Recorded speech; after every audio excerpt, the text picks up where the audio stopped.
जी हाँ दोस्तों, हमने ये तो ज़रूर सुना होगा कि शाहजहाँ ने अपनी बेगम मुमताज़ की याद में ताजमहल बनवा दिया। लेकिन आज हम एक ऐसे व्यक्ति के बारे में बात करेंगे जिसने अपनी बीवी के मरने के बाद एक लंबे चौड़े पहाड़ को टुकड़े-टुकड़े कर दिए। जी हाँ दोस्तों, आज हम दशरथ मांझी, जिसे माउंटेन मैन के नाम से भी जाना जाता है, के बारे में चर्चा करेंगे। माउंटेन मैन का जन्म 1934 में हुआ। ये गया के गहलोर में हुआ, जो कि बिहार में है। ये काफ़ी पिछड़ा हुआ गांव था, जहां इसका पता इससे लगता है कि यहाँ ना तो कोई दुकान थी और ना ही कोई स्कूल। यहाँ निजी सुविधाएं भी उपलब्ध नहीं थी, यानी कि पीने के पानी के लिए भी लोगों को 3 किलोमीटर लंबी दूरी तय करनी पड़ती थी। गहलोर जो गांव था, उसे कस्बे के बीच एक काफ़ी लंबा पहाड़ था। जिस भी व्यक्ति को अगर कस्बा जाना होता था, उसे उस लंबे चौड़े पहाड़ को पार करना पड़ता था, जिसकी दूरी 70 किलोमीटर थी, जो कि आसान बात नहीं है। आइए दशरथ के जीवन को शुरू से जानें। दशरथ अपनी छोटी उम्र में ही अपने घर को छोड़कर धनबाद भाग गए थे और वहां जाकर उन्होंने एक कोयले की फैक्ट्री में काम करना शुरू करा। कुछ साल बाद दशरथ वापस अपने गांव और एक फाग्नी नाम की स्त्री से विवाह करा, जिससे कि वो काफ़ी मोहब्बत करते थे। लेकिन उनका साथ कुदरत को मंजूर नहीं था। एक रोज़ जब दशरथ लकड़ियां काट रहे थे, तब फागुनी उनके लिए खाना लेकर जाते वक्त पहाड़ से फिसल के गिर गई, जिससे उन्हें काफ़ी चोट आई।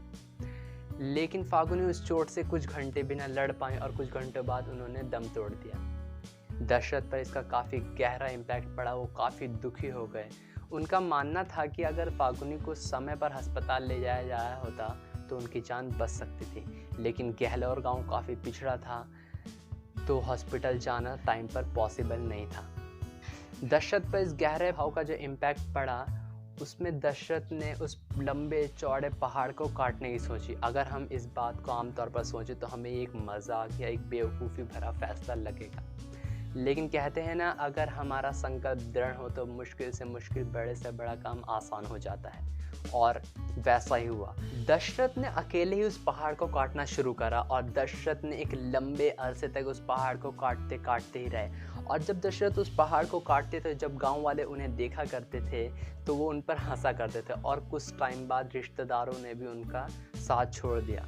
लेकिन दशरथ ने हार ना मानी। दशरथ लगे रहे और वह दिन रात बारिश, सर्दी, बरसात, गर्मी, ठंड सब झेलते हुए लगे रहे। और उसके 22 साल बाद उन्होंने 360 फीट लंबे, 30 फीट चौड़े और 25 फीट ऊंचे पहाड़ का सीना चीर दिया और सबको हैरान कर दिया, वो भी सिर्फ एक छेनी हथौड़ी से।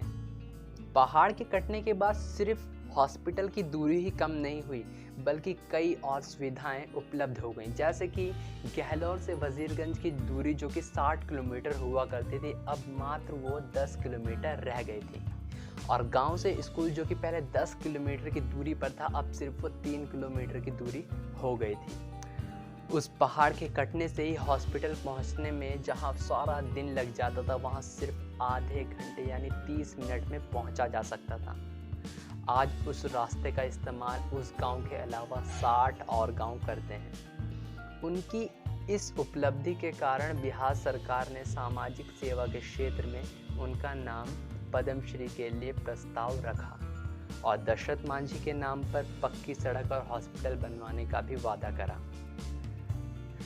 जो कि किसी आम इंसान के लिए काफ़ी बहुत बड़ी बात है। और इसी 22 साल की मेहनत के बाद दशरथ मांझी को माउंटेन मैन के नाम से भी जाना जाने लगा। जिस व्यक्ति ने इतने लंबे चौड़े पहाड़ का सीना चीर दिया, वो एक 17 अगस्त 2007 को कैंसर से दिल्ली के एम्स में उनकी मृत्यु हो गई। उनका अंतिम संस्कार बिहार सरकार द्वारा राजकीय सम्मान के साथ किया गया। वीडियो को लेकर आपकी क्या राय है, कमेंट सेक्शन में ज़रूर बताएं और आपका कीमती समय देने के लिए बहुत शुक्रिया। इस तरह के इंस्पिरेशनल एंड अमेजिंग वीडियो देखने के लिए चैनल को सब्सक्राइब करें। अगर ये आप फेसबुक पेज पर देख रहे हैं तो मेक श्योर पेज को लाइक ज़रूर कर दें।